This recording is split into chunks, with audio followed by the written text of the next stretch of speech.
J'ai reçu un PC gamer Infomax à 999 €. Ce que je vais faire dans cette vidéo, c'est qu'on va le déballer bien sûr. On va prendre le temps de le regarder, on va prendre le temps de regarder le spec, de le tester. Donc je vais le tester en 1080p, 1440p. Et à la fin, je vais vous donner mon bilan, savoir si c'est un bon choix ou pas.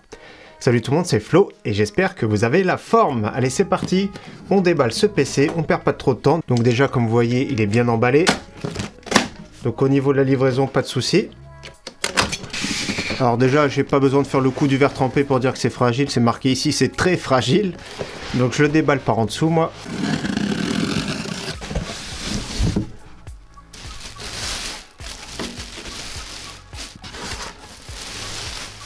Et voilà. Donc le boîtier, déjà on reconnaît bien, pour ceux qui connaissent, on l'a déjà vu sur la chaîne, c'est le Antec NX410 avec 3 ventilateurs adressables RGB, donc 2 de 14 cm, un troisième en extraction à l'arrière.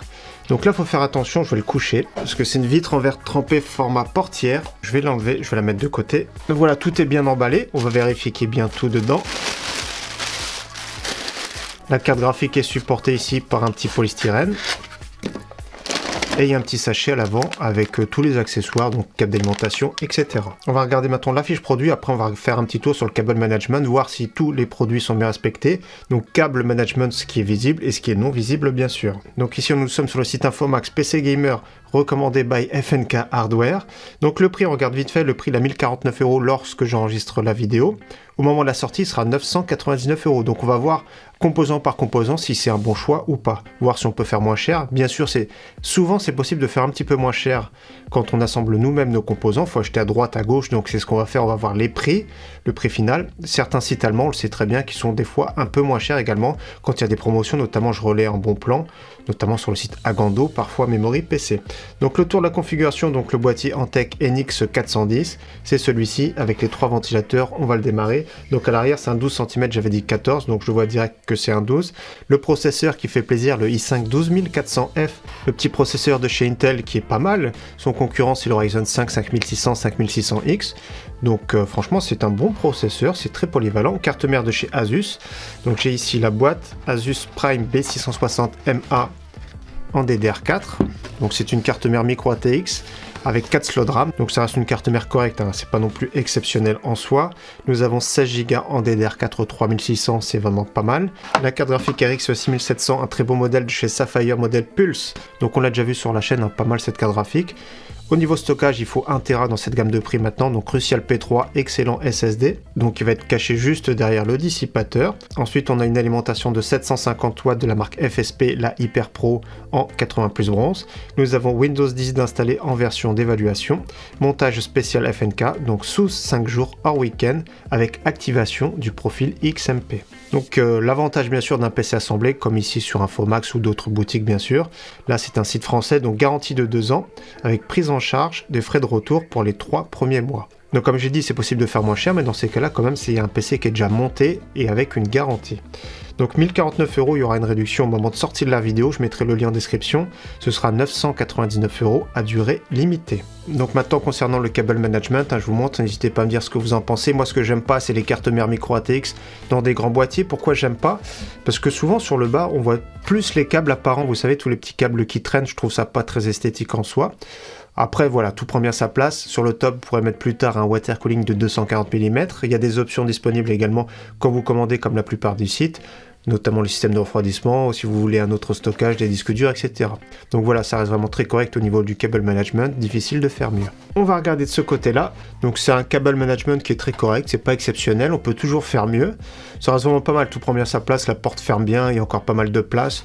Donc voilà, il n'y a pas grand-chose à dire, ça reste vraiment un cable management correct, et un boîtier et un PC qui est vraiment pas mal. Donc au niveau des specs, n'hésitez pas à me dire ce que vous en pensez. C'est vrai qu'on essaye de choisir avec Infomax ou des fois PowerLab le meilleur rapport performance-prix possible à vous proposer.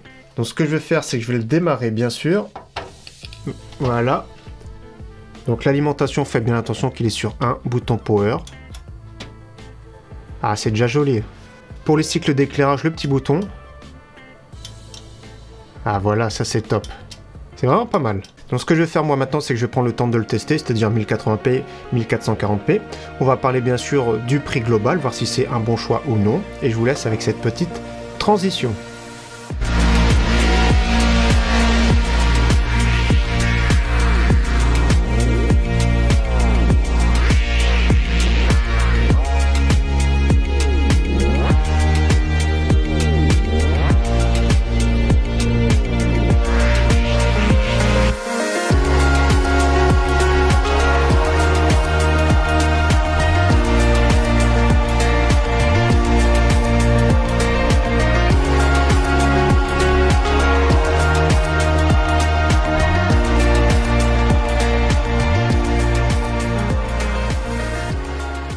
tous mes tests sont terminés, vous allez voir que c'est vraiment pas mal du tout. Déjà, que pensez-vous du look? Personnellement, j'aime bien, donc c'est vraiment...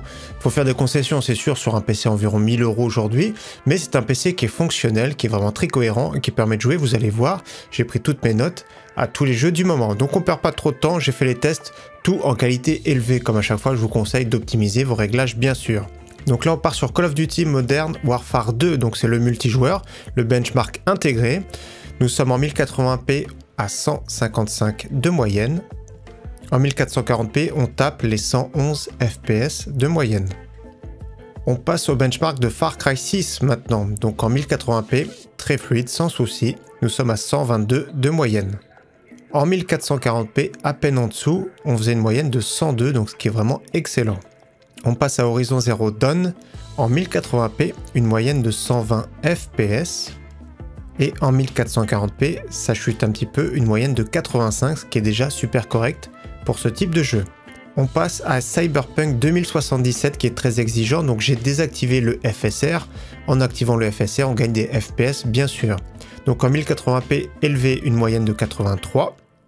En passant en 1440p, c'est assez difficile, donc je vous conseille d'activer le FSR. C'est 55 de moyenne, avec le FSR, ça tournait à 77. Rainbow Six Siege, j'ai pas testé 1080p parce que je sais qu'il est peu exigeant, directement 1440p en élevé, 261 de moyenne. Fortnite en 1080p, en mode DirectX 12, c'est assez compliqué, les détails sont vraiment beaucoup plus jolis. On était à 85 de moyenne, donc j'ai pas testé en 1440p. En passant en mode performance, là c'est beaucoup plus fluide, mais c'est moins joli, 200 de moyenne en 1080p. Apex Legends en 1080p super fluide, il n'y a vraiment pas de souci, 240 de moyenne. En passant en 1440p également, c'était vraiment très fluide, 170 de moyenne. Concernant PUB, j'ai pas de souci également, c'est très fluide, toujours pareil 1080p en qualité élevée, j'étais à 175 de moyenne. Ça tourne vraiment super bien, c'est très fluide, pas de drop. En 1440p également, ça passe à 140, c'est vraiment excellent. On continue avec Assassin's Creed Valhalla, 106 de moyenne en 1080p, c'est vraiment très bien. En 1440p super correct également, 77 de moyenne. Pour finir, j'ai testé Forza Horizon 5, donc j'ai pas testé en 1080p parce que je sais qu'il est peu exigeant. Donc en 1440p en élevé, 115 de moyenne, c'est vraiment très bon. Donc comme vous voyez sur la plupart des jeux, ça tourne vraiment super bien. Sur certains autres jeux, il faudra faire des petites concessions graphiques ou alors ajouter le FSR, notamment comme j'ai dit Cyberpunk. Donc c'est vraiment pas mal du tout au niveau des scores. Au niveau des températures, très raisonnable également. Le CPU environ 50 degrés. La carte graphique environ 65 degrés, donc le boîtier bien refroidi, je le connaissais très bien. Au niveau du bruit d'ailleurs, c'était vraiment pas mal, entre 40 et 41 décibels en charge.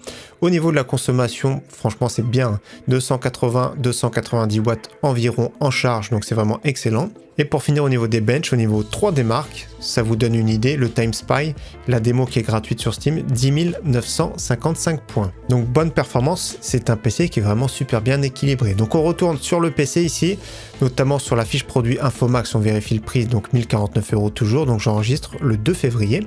Donc la vidéo va sortir dimanche et le PC sera à 999 €, donc comme je l'ai dit, je mettrai le lien en description. On va contrôler les prix, voir ce qu'on peut faire de mieux en achetant séparément les composants. Donc là, il faudra acheter un petit peu partout, notamment ici le processeur sur Amazon.de, c'est le moins cher, le Core i5 12400F avec son ventirad, 170 €. Le SSD, c'est celui-ci, le Crucial P3 1 Tera, 70 €. Au niveau de la RAM, j'ai trouvé la DDR4 3200, c'est un tout petit peu moins performant que le 3600, pour 51,19 €, donc c'est vraiment pas très cher la RAM en ce moment.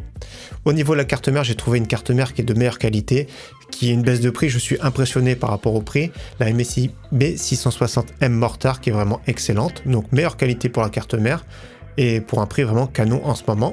Au niveau de la carte graphique, la moins chère que j'ai vue en ce moment sur le site Case King, donc il y aura des frais de livraison, donc on va parler après des frais de livraison bien sûr, donc 359 € ici. Sur le site Amazon.de, je l'ai vu à 373 €. Au niveau du boîtier, le moins cher qu'on le trouve, c'est sur le site PowerLab, donc un des voisins de chez Infomax justement. Donc là on est à 60 € tout pile, il y a des frais de livraison également. Et au niveau de l'alimentation, j'ai pas trouvé, là j'ai vu le prix en rupture de stock, c'est 60 € TTC. Et nous avons un équivalent de la gamme ici sur le site Amazon pour 80 € pour la 700 watts de chez FSP. Donc ce PC global avec la livraison, ça fait à peu près 920 €. Donc ça fait une réduction d'environ 100 € si vous achetez séparément vos composants. Donc après on peut toujours optimiser, c'est sûr. Mais du coup là vous avez un PC qui est déjà assemblé. Vous avez un PC avec une garantie de 2 ans. Donc c'est ça vraiment la différence. Celui bien sûr qui est plus à l'aise à monter son PC, je vais vous conseiller d'acheter les composants séparément. Dans ces cas-là on peut avoir par exemple une meilleure carte graphique ou alors une carte mère plus intéressante. Donc voilà pour la vidéo test de ce PC gamer Infomax à 999 €. Encore une fois, j'espère que cette vidéo vous aura plu. Je vous dis à très bientôt sur ma chaîne. Ciao, bye!